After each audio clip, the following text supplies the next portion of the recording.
Olá, espero que todos estejam bem. Meu nome é Giovana Oliveira, eu sou professora de língua portuguesa do Colégio Estadual Agostinho Frois da Mota. Estou imensamente feliz por participar da FLIFES 2021 e principalmente por estar ao lado de minha amiga e colega de trabalho, Luciana. Olá, eu sou Luciana Braga, sou professora do Colégio Estadual Agostinho Frois da Mota e também do Colégio Estadual Rotary. Primeira vez também na FLIFES e feliz por estar com Giovana, né, minha colega de trabalho. E juntas vamos tecer aí, né, algumas propostas para vocês. Espero que gostem. Isso, espero que todos gostem. Nossa oficina tem o nome de Ler e Escrever, a vida em linhas e redes. Né? Nosso objetivo da oficina é conversar um pouquinho com vocês sobre possibilidades de elaboração de textos literários, algumas dicas e como também publicizar esses textos. Né? Você tem vontade de escrever? Tem uma certa dificuldade, então nós vamos trabalhar com essas dicas, um olhar um pouco mais cuidadoso para o trabalho com o texto, né? Então, nosso objetivo da oficina é proporcionar reflexão sobre especificidades da criação literária em uma perspectiva mais intimista, ou seja, em uma perspectiva mais pessoal, lidar com as emoções, com os sentimentos e como podemos trabalhar essas emoções e sentimentos em algumas brincadeiras, algumas técnicas. Espero que vocês gostem e participem. Para iniciar, nossa querida Luciana vai falar um pouquinho sobre um texto fantástico chamado A Moça Tecelã. Espero que vocês gostem. A Moça Tecelã é um texto de Marina Colasanti, muito lindo, né? Ele conta a história de uma tecelã que começa a tecer à madrugada, de repente ela pega cada fio de linha de uma cor, vai produzindo, né, as imagens, né, só à volta, o ambiente. Então ela começa a tecer o sol, aí vai tecendo as flores, e de repente o sol está muito quente, ela pega um fio de linha prata e tece a chuva, e vai tecendo. E o texto fala que tecer era tudo que ela queria fazer e gostava de fazer, né? E chega um momento em que ela se sente triste e pensa que ela poderia ter, né, um companheiro para continuar a sua jornada. E de repente ela tem essa ideia que não sabe se vai dar certo, né? E como ela percebeu que ela tinha esse poder de tecer e as coisas se transformarem em realidade, ela tece, né, essa imagem, né, masculina, né, de marido, e começa pela pluma do chapéu, vai tecendo o corpo todo até chegar nos sapatos. E eis que de repente bate a porta um moço, né, com seu chapéu emplumado, e faz parte da vida dela. Então ela começa a se sentir feliz por isso, e ele vai percebendo que ela tem, né, que a tecelã tem o poder de tecer e fazer as coisas acontecerem, então ele começa a pedir que ela construa uma melhor casa, e vai colocando móveis, e tudo vai se concretizando. Mas ele também cria né, uma certa ambição por saber desse poder que ela tem, e já não se satisfaz mais com a casa. Aí pede que ela construa um palácio.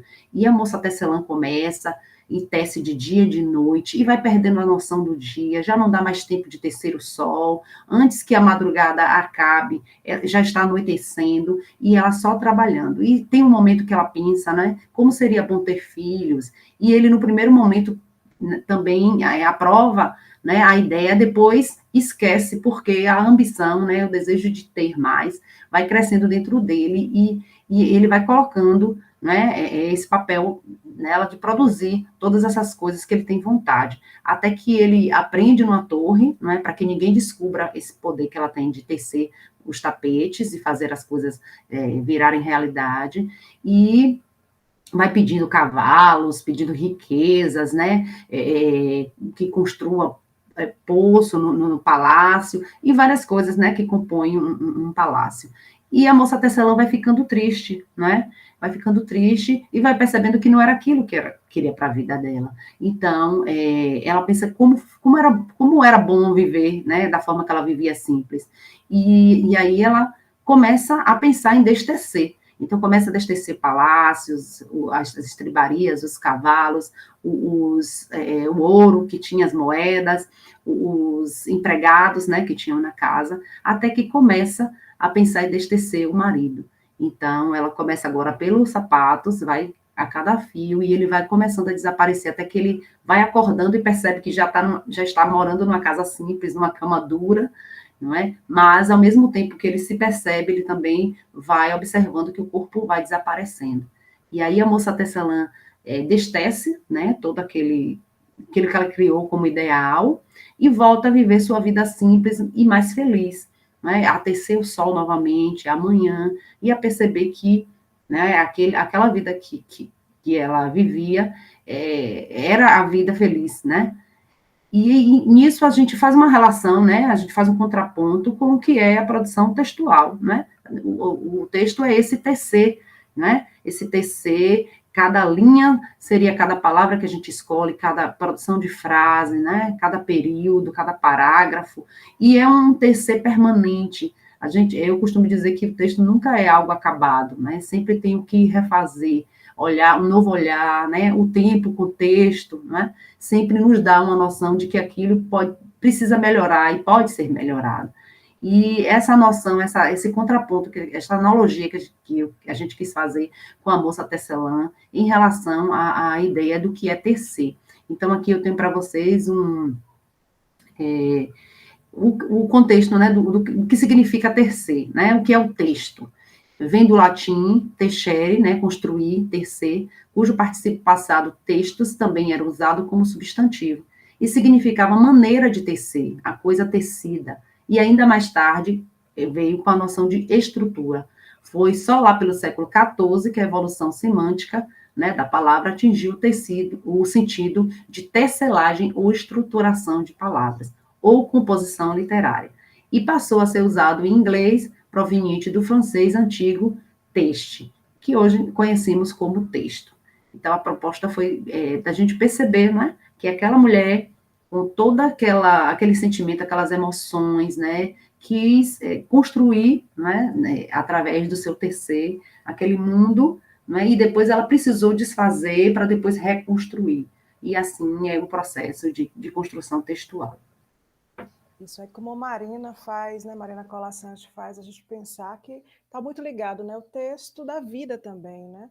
A gente pode construir os fios da nossa vida e também desconstruir e reconstruir. É o texto. Tem que ter um pouco de paciência até para elaborar, maturar, para poder fazer da maneira que fique mais interessante para você, primeiramente, para depois para o outro, né? Então, a Ilu falou um pouquinho sobre a questão dessa relação do texto, né, da ideia da origem da palavra texto, com a moça tecelã. Aí eu trago para vocês, nós trazemos para vocês, uma possibilidade de colocar esses sentimentos para fora, através de palavras. Você deve ter aí um local, uma caixa, a gente brinca que é um frasco de palavras, um potinho, um lugar que você possa colocar palavras e frases. Se amanheceu, pense em palavras interessantes, ou se aconteceu alguma coisa e você está com muita angústia, nervoso, coloque essas palavras, coloque essas frases dentro desse potinho. Tente um pouquinho fazer isso. Deixe lá, quem sabe uma semana, até um mês, e depois recolha, abra esse pote, abra essa caixa e verifique essas palavras. Essas palavras mexem com você, essas frases vão mexer com você, e aí você parte desse momento interno, interior, né, de emoção, de sensibilidade, para construir seu texto. Aí pode surgir uma poesia, pode surgir um conto, pode surgir uma crônica de um acontecimento que aconteceu durante esse processo, né? Então, pense que é uma possibilidade de fluir palavras e de frases e textos, né? É tecer. Tecer vem de um pouquinho hoje, um pouquinho amanhã, para aí sim ter uma construção textual. Aí nós trouxemos para vocês A Casa das Palavras, que é um texto de Eduardo Galeano, e fala também essa relação das palavras com a vida, né? Que é desse livro aqui, ó, o livro dos abraços. E aí eu vou ler para vocês vocês perceberem como é tão gostoso a construção de um texto a partir desse desejo de escolher as palavras adequadas. Então, na Casa das Palavras, sonhou Helena Vilagra, chegavam os poetas. As palavras, guardadas em velhos frascos de cristal, esperavam pelos poetas e se ofereciam, loucas de vontade de ser escolhidas. Elas rogavam aos poetas que as olhassem, as cheirassem, as tocassem, as provocassem. Os poetas abriam os frascos, procuravam palavras com o dedo, e então lambiam os lábios ou fechavam a cara. Os poetas andavam em busca de palavras que não conheciam, e também buscavam palavras que conheciam e tinham perdido.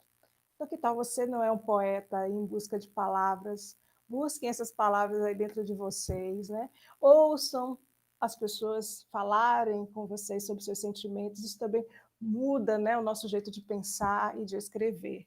E tem uma outra fonte de palavras, de frases e de texto, que são os livros. Você tem um livro em casa? Se não tem, procure na biblioteca, tem na internet, leiam, né? A leitura ajuda muito na produção de texto, a você adquirir vocabulário, a entender o estilo, como é a fluidez, né, de um texto literário, a construção de personagens, se você trabalha com narrativas, né, os recursos que são utilizados nos poemas e ideias. As ideias surgem também da nossa leitura, né, da vasta leitura que fazemos, a leitura do nosso dia a dia também. Então, é uma possibilidade. Comece hoje, lá no seu potinho, vê uma caixa, organize.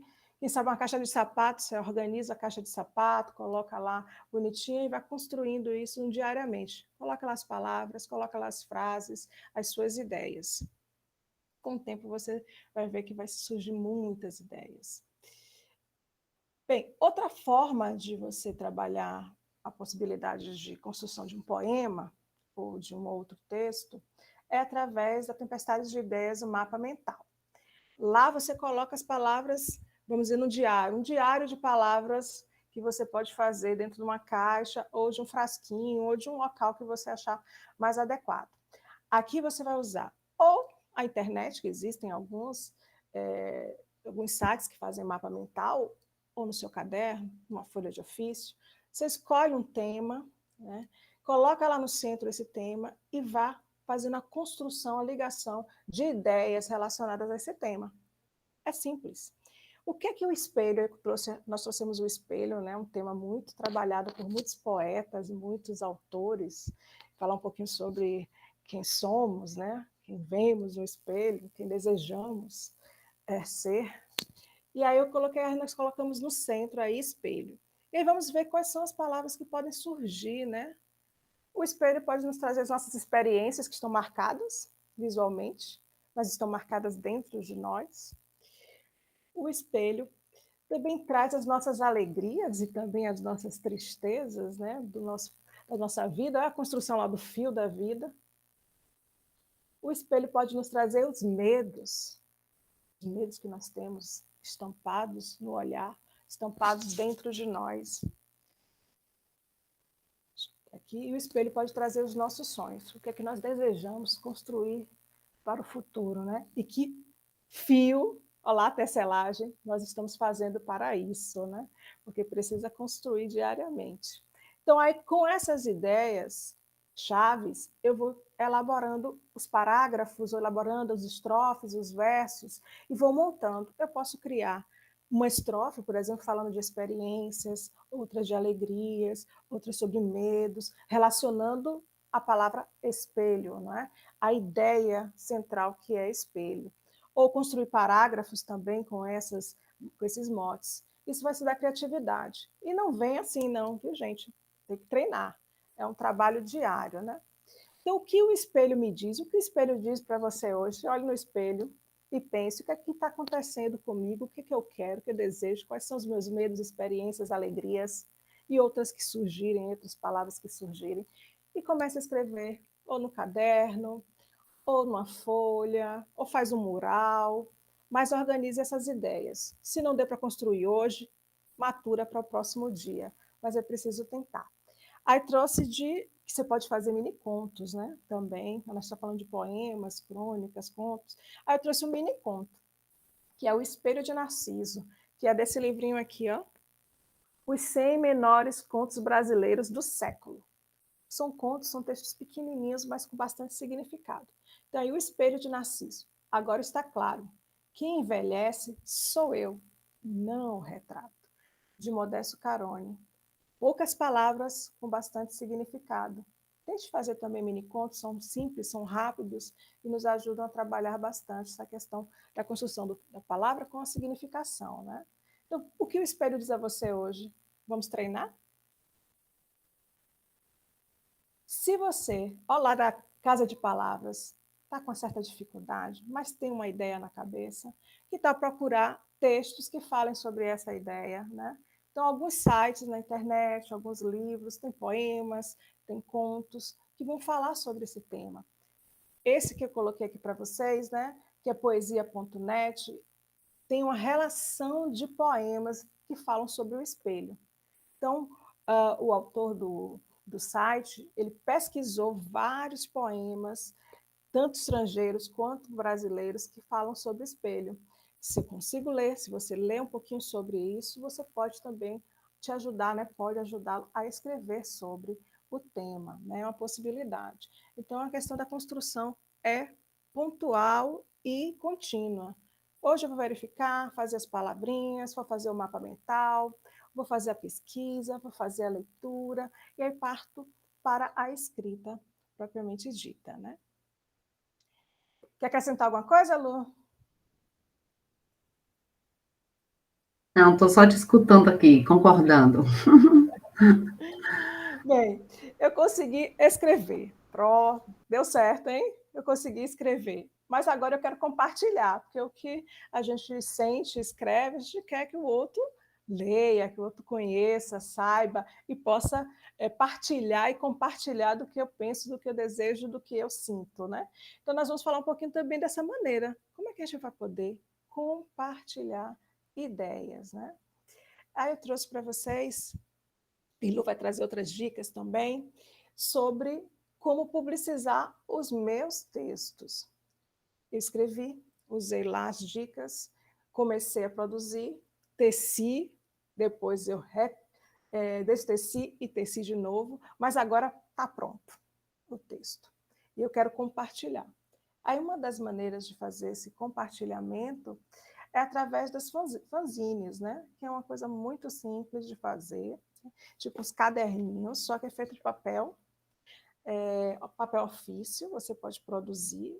É uma técnica antiga, né? Uma técnica nova de fanzine, já é feita há muito tempo, e ela surge com os fãs, né? São grupos de fãs que gostaram, que tinham interesse de publicizar seu interesse, sua alegria por aquele tema, por aquele artista, ou por algum herói de quadrinhos. Então, eles produziam os fanzines, né? É uma revistinha, na verdade, mas ela é feita manualmente. Então, você pode fazer em casa a revistinha. Não precisa ser muito elaborada, você pode usar colagem, pode pintar, pode desenhar, e aí vai escrever o seu texto. E aí a maneira de você distribuir, tentar fazer com os colegas, né? Chame os colegas, organize. Existem muitos tutoriais na internet sobre como produzir o seu fanzine, né? É um caderninho assim, ó, tá vendo? Uma folha de ofício. A montagem é muito simples. Deixa eu mostrar aqui para vocês, ó, tá vendo? Uma folha normal. Você dobrou a folha ao meio, na vertical, depois dobrou na horizontal e dobra novamente. Você vai ter 8 pedacinhos, ó. 8, tá vendo? 8. Você vai cortar desse lado aqui que não está a abertura. A abertura está do lado de cá. Tá vendo? Você corta desse lado até o meiozinho que você marcou. Você abre, faz o movimento. Deixa eu ver se vocês conseguem visualizar, ó. Ela fica aberta, faz esse movimentozinho, fecha, você está com a fanzinha na mão. Muito simples, tranquilíssimo. E aqui você vai desenhar, você pode desenhar, fazer a colagem, e você vai colocar o seu texto, né? Seu conto, seu poema, colocar a ilustração que você desejar, e aí você pode distribuir os fanzines. Quem sabe na escola você está lá querendo distribuir seus textos, faz um grupo, né? Um grupo de leitura e um grupo de produção de texto, com poemas, com contos, e aí você distribui através do fanzine, né? É muito fácil, é uma maneira tranquila de publicizar o texto. Você pode até fazer um grupo de fanzeiros, né? Fanzineiros, melhor dizendo, na escola, e as pessoas trazem os textos para vocês também ajudarem a fazer a produção dos fanzines com eles, né? Muito legal a produção do fanzine. Então, comece a fazer. É simples e tem muitos tutoriais. Procure na internet alguns tutoriais e vocês vão gostar. Outras formas aí de publicizar o texto é através da literatura, né? E aí a gente vai conversar um pouquinho sobre como a gente pode pegar o nosso texto, nossa produção textual e jogar na rede. Vocês já devem fazer isso lá nos Instagrams da vida, mas há outros caminhos também. Então, nós temos o Wattpad, que é um canal de construção de texto, você pode fazer a elaboração do seu texto e fazer a publicação no Wattpad. Vocês têm também a possibilidade de usar o Instagram com o Instabooks, né? Nós temos muita gente no Instagram apresentando literatura, a sua própria literatura, quanto também as leituras que fazem de literatura, né? Fazem suas resenhas, discutindo um pouquinho de texto. Isso nos ajuda a entender um pouquinho sobre literatura. Os vlogs lá no YouTube, os vlogs sobre leituras, né, diárias, né, os diários de leitura. Nós temos no Insta, a gente vai falar um pouquinho do Padlet também, e do Instagram, e os podcasts literários, né? Você vai gravar o seu texto, né? Você grava, faz a gravação de áudio e publiciza também, e é uma maneira muito legal, até de você primeiro fazer a primeira versão do texto, né? Você faz a gravação do áudio, depois você ouve, e aí você pode até mudar algumas coisas e regravar, fazer novas versões sobre esse texto, né? E do Padlet. O Padlet eu fiz aqui com os meus alunos, lá no Agostinho, no período do remoto. O Padlet é muito simples também, você faz o cadastro, padlet.com, você faz o cadastro e lá tem várias telas, layouts, tem de diário, né? Tem de como você organizar em forma de cronograma, de diálogos, você organiza da maneira que você achar melhor para você. Nesse caso, a gente trabalhou memórias. Então, quais são suas memórias de infância, de leitura? E os meus alunos começaram primeiro pensando sobre suas memórias, né? Como eu vou colocar essas memórias no papel? A primeira coisa é você resgatar as memórias. Então, eles resgataram através de algumas perguntas, colocaram aqui, compartilharam no Padlet. Outras leram essas memórias, ativaram suas próprias memórias e depois eles construíram o Padlet deles com os textos de memórias, né? É também uma forma. Eles poderiam compartilhar se eles desejassem, ficaria como um diário, só para que eles lessem as suas memórias. Viraria até possível até um livro futuramente, quem sabe, se todo dia eu colocar lá no Padlet um pouquinho sobre o que aconteceu comigo, o que é que eu lembro, né? O que é mais importante. Escrever é reescrever sua vida, né? Então, uma forma também de você produzir textos é usando o Padlet. E aí a gente deixa a dica do Insta com Júlia, poeta, que é uma poetisa daqui de Feira de Santana. Ela está no Insta e ela publiciza lá no Insta dela os poemas. É muito legal e é uma forma da gente conhecer o trabalho da terra, né? De pessoas que trabalham aqui, que produzem textos de literatura. E compartilhem, vão lá, acessem o Insta de Júlia Poeta, para vocês perceberem como ela faz um trabalho lindo. E não tem medo. O que ela sente, ela coloca em palavras no Insta, né? Então, vá lá também, compartilhe com ela. Ela é super gente fina, ela gosta de conversar. Então, você coloca lá suas observações, ela vai conversar com você um pouquinho sobre o texto também. E Lu vai falar um pouquinho sobre o podcast literário, muitos que tem por aí, né? Lu fez um trabalho legal com podcast, não foi, Lu? É verdade. Eu vou falar um pouquinho sobre como foi o trabalho e depois eu vou mostrar, né, o áudio, né? Claro, do podcast. Nós trabalhamos lá no Colégio Rotary, nas ACCs, desde o início a gente trabalhou com... o nosso projeto é o projeto de leitura, né? E das partes do projeto foi trabalhar esse conceito de leitura e nós observamos que precisávamos resgatar, né, um tipo de texto que há muito tem sido relegado a último, nem segundo plano, que são as cartas, né, que foram tão importantes na vida, né, de várias pessoas, né, falando desse ponto de vista pessoal, mas também histórico, né? Começamos com o estudo da primeira carta, que foi a carta de Caminha, para falar que a carta não tinha essa importância só de escrever para alguém e falar o que eu estava sentindo, mas ela também tem esse aspecto histórico, que contou como foi o início, né, de tudo aqui para a gente. E depois da carta de Caminha, fizemos o estudo de outras cartas, né, da carta de Esperança Garcia, que foi a primeira escrava alfabetizada que falou sobre como foi, né, o processo de escravização, como o filho que ela teve e que teve que se afastar do filho, né, como era lá na Casa Grande, como ela vivia, nas suas experiências e sentimentos. Também estudamos com os alunos do ponto de vista da escrita, né, dessas cartas, da carta de Caminha, né, que é uma carta que tem um português, né, bem antigo, arcaico, a de Esperança, que tinha, né, uma estrutura de português também diferenciado, e ela sendo uma africana também, né, e a carta de Olavo Bilac, que também tem uma linguagem antiga, né, uma estrutura diferenciada do que nós usamos hoje, tanto no formal quanto no coloquial.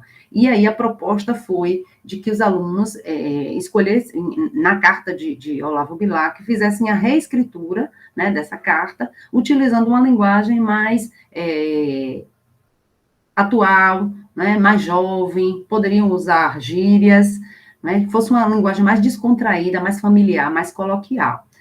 Também fizemos o trabalho com eles sobre a questão do preconceito linguístico, eles assistiram ao filme Central do Brasil, né, que para nós, para a nossa geração, é muito conhecido, mas muitos deles não, né, adolescentes não conheciam, para eles perceberem, né, o poder que a gente tem nas mãos quando a gente domina, né, o letramento, quando a gente sabe, né, lê com criticidade e escreve também, né, e histórias de várias pessoas que eram analfabetas, né, que não dominavam a escrita e a leitura e que dependiam de uma pessoa, né, que na figura de Fernanda Montenegro, e ela vai escrever essas cartas, né, e muitas vezes ela deturpa, ou ela troca, ou ela não diz exatamente o que a pessoa quer dizer, né, e a gente se vê, né, numa situação sensível e delicada, quando a gente não tem, né, o domínio, como eu disse, desse letramento, né, que a gente pode estar na mão de alguém, ouvindo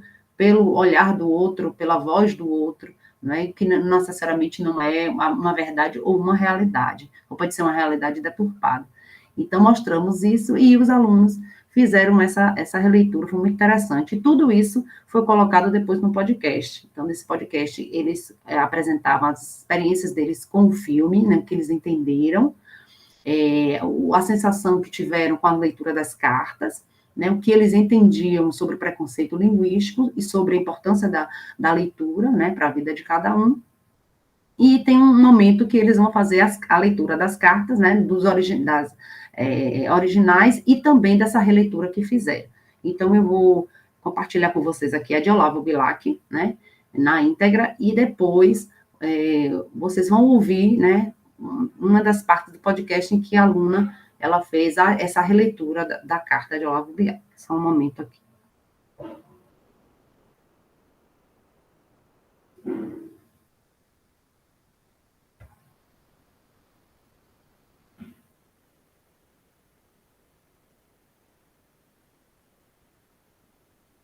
Compartilhou aí, Giovana?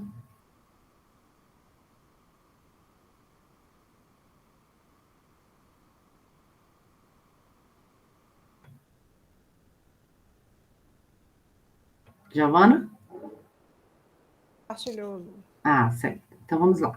Carta de Olavo Bilac à sua noiva, né? Essa carta, ela conta como Olavo Bilac escreve para a noiva que eles iam casar, mas a família era contra o casamento. Então ele escreve essa carta, né, colocando todos os seus sentimentos, né, toda a sua angústia, toda a sua decepção, né, em relação a um casamento que não vai se realizar. E aí temos aqui curiosidade do tratamento que é nesse blog, né, se chama atenção para essa questão de como o homem tratava a mulher, né, naquela época, mesmo tendo uma relação de intimidade. Excelentíssima senhora, creio que esta carta não poderá absolutamente surpreendê-la. Deve ser esperada, porque Vossa Excelência, né, compreendeu com certeza que depois de tanta súplica desprezada sem piedade, eu não podia continuar a sofrer o seu desprezo. Dizem que Vossa Excelência me ama, dizem porque da boca de Vossa Excelência nunca me foi dado ouvir essa declaração. Como, porém, se compreende que, amando-me, Vossa Excelência nunca tivesse para mim a menor palavra afetuosa, o maior insignificante carinho, o mais simples olhar comovido. Inúmeras vezes lhe pedi humildemente uma palavra de consolo. Nunca obtive, porque Vossa Excelência ou ficava calada, Excelentíssima, né? Ou ficava calada, ou me respondia com ironia cruel. Não posso compreendê-la. Perdi toda a esperança de ser amada. Separemo-nos para que hei de eu, que lhe amo tanto, fazer a sua desgraça? É preciso que Vossa Excelentíssima saiba que a minha vida tem sido um grande combate. Já sofri fome, sobre essa miséria criei a minha independência. Chamaram-me infame, sobre essa afronta criei a minha honestidade. Deixa eu estender aqui um pouquinho o texto. Chamaram-me estúpido, sobre essa injustiça criei o meu talento. E foi sobre esses 3 alicerces que eu edifiquei o meu orgulho. Amo-lhe tanto que esta separação há de cedo ou tarde matar-me. Acima, porém, do meu amor está o meu orgulho. Não o quebrei aos pés de meu pai, não quebraria aos de minha mãe. Não posso nem quero quebrá-lo aos pés de Vossa Excelentíssima. Creio que nos valemos, minha senhora, Vossa Excelentíssima está muito acima de todas as outras mulheres, mas não está acima de mim. Há de reconhecer que nunca houve um noivado cercado de tanto gelo e de tanta indiferença. Por quê? Talvez porque Vossa Excelentíssima acredite que os homens devem viver esmagados pelas mulheres. Mais um pouquinho. Concordo, mas isso é bom quando se trata de homens vulgares. E eu não sou um homem vulgar. Quando pela última vez nos falamos, eu preveni Vossa Excelentíssima de que tomaria esta resolução, se não se modificasse o seu modo de proceder. Desta vez, como de todas as outras, ficou Vossa Excelentíssima impassível. Paciência. Peço, suplico a Vossa Excelentíssima que me perdoe ter perturbado a tranquilidade da sua existência, mas eu lhe amava muito, lhe amava como ainda hoje lhe amo, e queria, depois de tanta luta e de tanto sofrimento, ter um pouco de felicidade. Aí ele encerra: perdoe-me e fique certa de que, para seu sossego, nunca mais me verá. Olavo Bilac. Vossa Excelentíssima, aí, viu, gente? No início eu dei uma atrapalhadinha ali na leitura, mas esse foi o texto original de Olavo Bilac, né? E aí vou mostrar para vocês agora como foi a produção do podcast na leitura e releitura, no caso dessa carta, por uma de nossas alunas do Colégio Rotary. Acho que essa carta não vai ser nenhuma surpresa para tu. Você já deve estar esperando. Porque você com certeza entendeu que depois de tantos pedidos negados sem dó, eu não poderia continuar sofrendo pelo seu pouco caso. Dizem por aí que você me ama. Dizem porque você nunca me disse isto. Como posso crer que me ama se nunca me mostrou nada por mim? Várias vezes pedi um mínimo de atenção e carinho, mas nunca ganhei porque você sempre usa essa parada de deboche. Não consigo te entender. Já nem boto fé na esperança de ser amado. Vamos terminar. Pra que eu, que tanto te amo, faria tua desgraça? É preciso que você saiba que minha vida está sendo uma cota de problemas. Já passei fome e com isso soube a ter independência. Me chamaram de infame e com isso uma pessoa honesta eu virei. Me disseram que eu sou estúpido e com isso aprendi a ter o meu talento. E foi com essas 3 paradas que eu criei o meu orgulho. Te amo tanto que esse término, uma hora ou outra, vai acabar com minha vida. Porém, antes de eu te amar, eu tenho orgulho. Não me rebaixei por meu pai e minha mãe, muito menos vou me rebaixar por você. Pode crer que a gente tem muito em comum e você tá muito melhor do que muita mulher por aí, mas não melhor que eu. Pode pá que nunca existiu um relacionamento com tanta frieza. Sabe por quê? Porque você acha que os manos têm que ser humilhados pelas minas. Acho certo. Mas isso é massa quando a gente fala dos humanos descarados. E eu não sou descarado. Quando nós trocamos ideia pela última vez, eu falei pra você mudar o seu proceder antes de eu tomar essa decisão. Dessa vez tu ficou nervosa. Calma. Desculpa por eu ter atrapalhado sua vida. Eu tinha muito sentimento por você.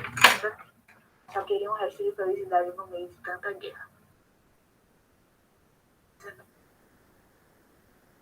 Aí está, né, a produção da nossa aluna. Deixa eu voltar agora.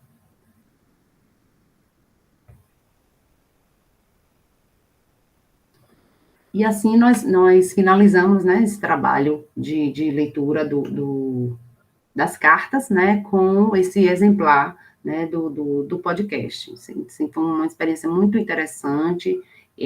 Os meninos fizeram esse trabalho em grupo, né, cada um ficou responsável por uma parte do podcast, então foi uma experiência que foi nova para mim, foi nova para eles também, que não haviam, assim, usado a ferramenta, né, para explorar. E o interessante é que todas as cartas que nós trabalhamos com eles, todas tinham esse cunho intimista, né, esse se mostrar os sentimentos, né, cada um por uma ótica diferente, uma mais romântica, outra mais pessoal, né, no caso da esperança, e teve uma outra que a gente utilizou também com uma linguagem mais coloquial, né, de pessoas que não tiveram acesso à escolaridade, e eles também fizeram a releitura dessas cartas. Foi muito interessante o trabalho. Agora nós vamos falar um pouquinho sobre o Islã, não é, Giovana? Nós vamos falar um pouquinho sobre o Islã, que é uma outra forma de trabalhar com poemas, né? Com compartilhamento dessas ideias que nós colocamos no papel em forma de poema. Deixa eu colocar aqui o compartilhamento do slide, para a gente falar um pouquinho sobre o Islã.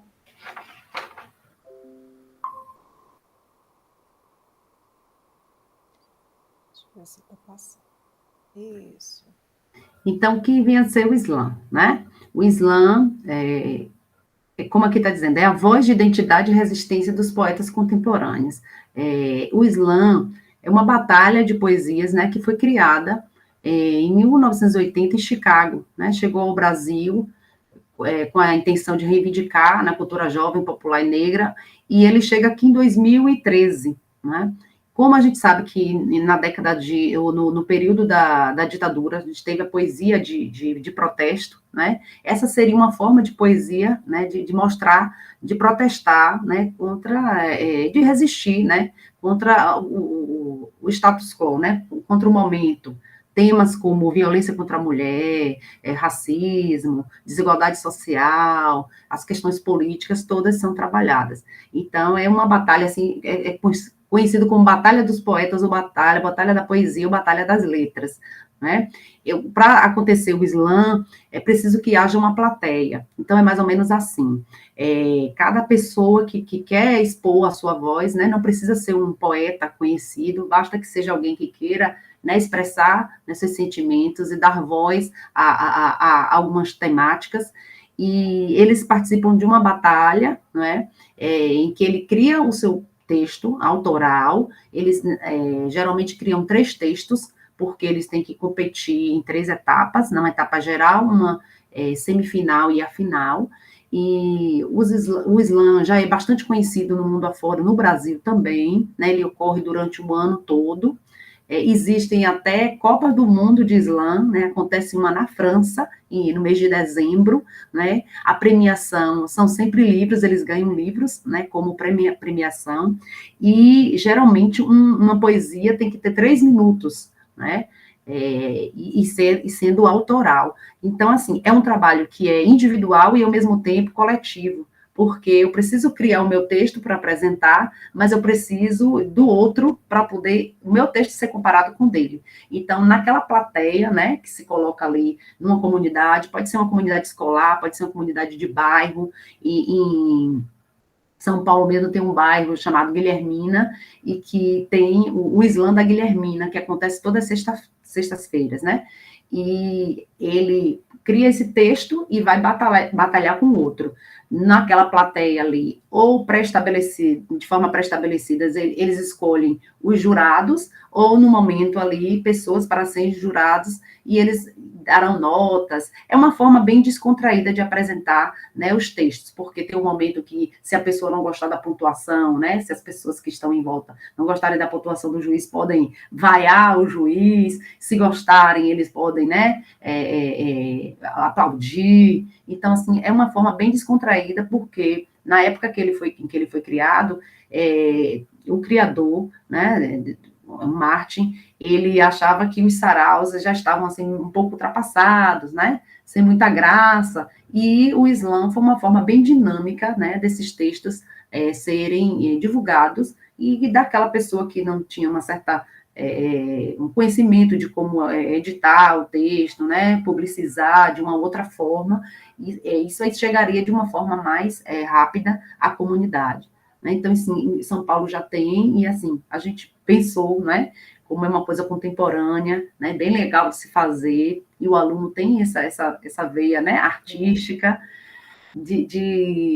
quem sabe ser uma proposta, né, para a próxima feira literária, com essa pandemia aí que estamos chegando ao final, graças a Deus, né, as vacinas aí para todos, e o ano que vem, quem sabe, se num palco, né, planejado aí pela programação da feira literária, não vão acontecer novos slams, e isso aí essa febre vai pegar, né, aqui em Feira de Santana também, e os nossos alunos, e não só os alunos, mas as pessoas da comunidade, né, dos bairros, possam utilizar isso como uma forma de expressão de sentimento, né, de expressão de emoções, e também de focar, né, o olhar do jovem, do adolescente, para uma temática que nos ajuda a crescer, a refletir, né, a ter momentos de reflexão, e tirar os momentos ociosos, né, que muitas vezes encaminham para outras áreas que não são tão interessantes para o jovem de hoje.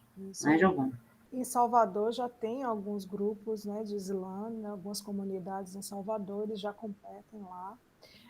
Em Feira deve ter, nós imaginamos que sim, algumas comunidades, mas o nosso interesse também é que seja feito dentro das escolas, né? Essa produção aconteça nas escolas, aconteça na feira literária, porque é um movimento de identidade do jovem, né?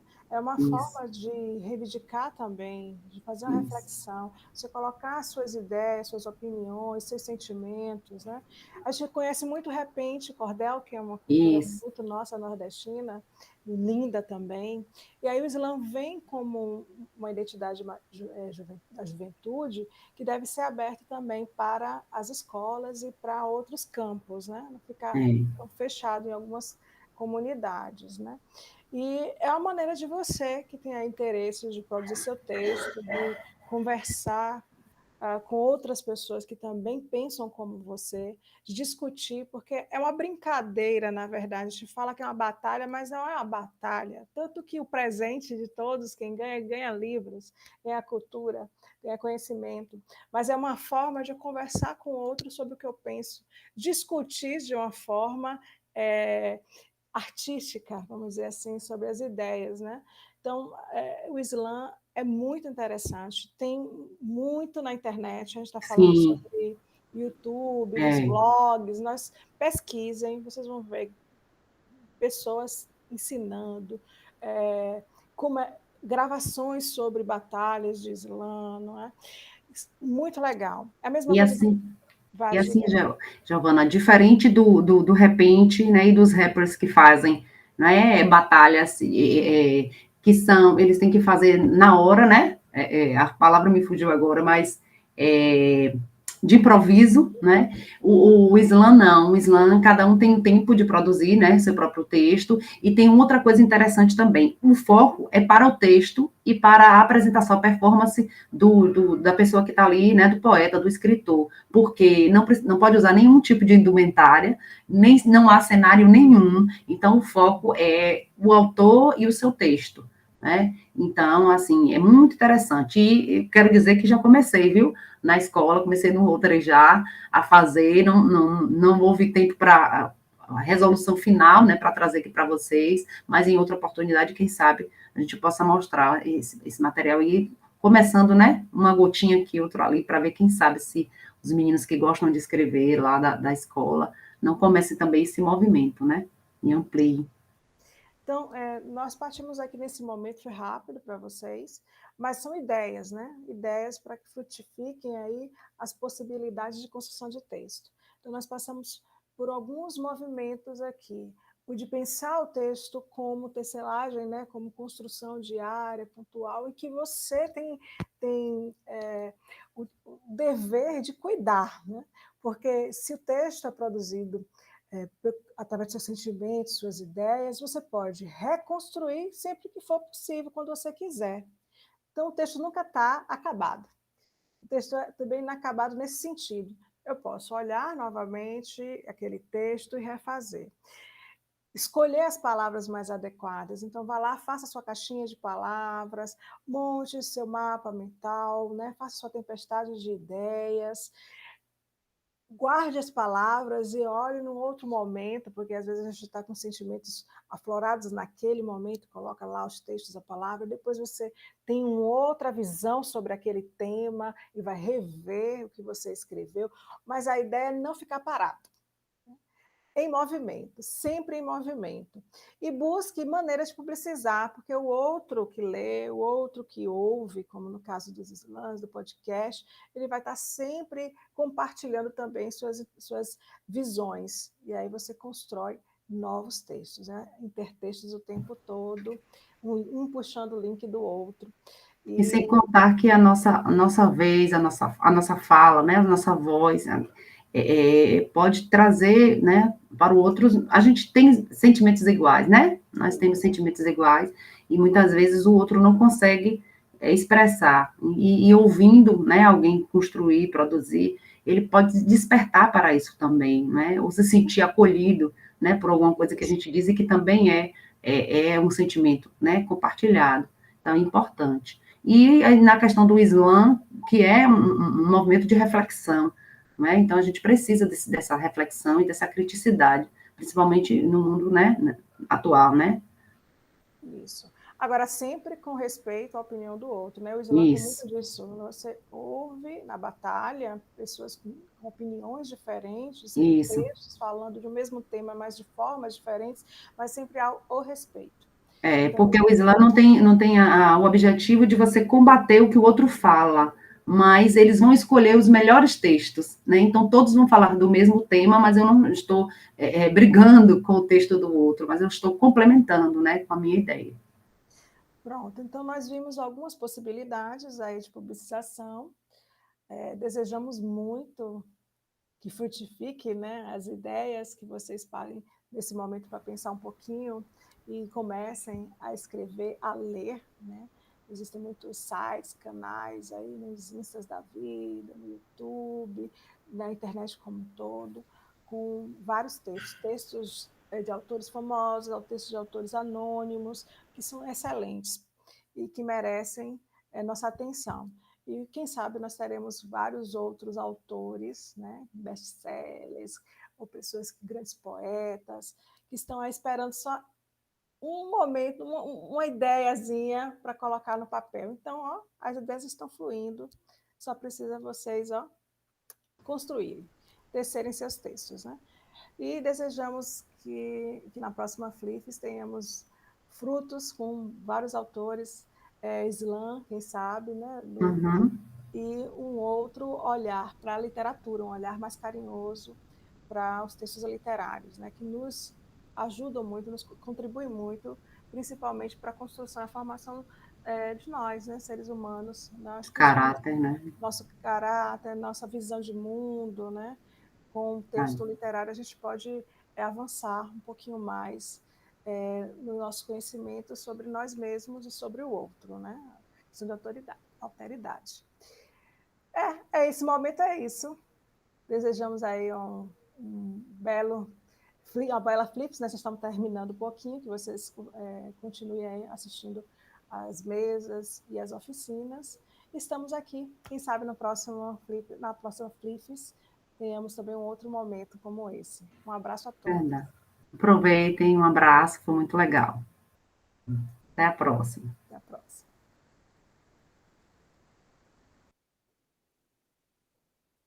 Yes.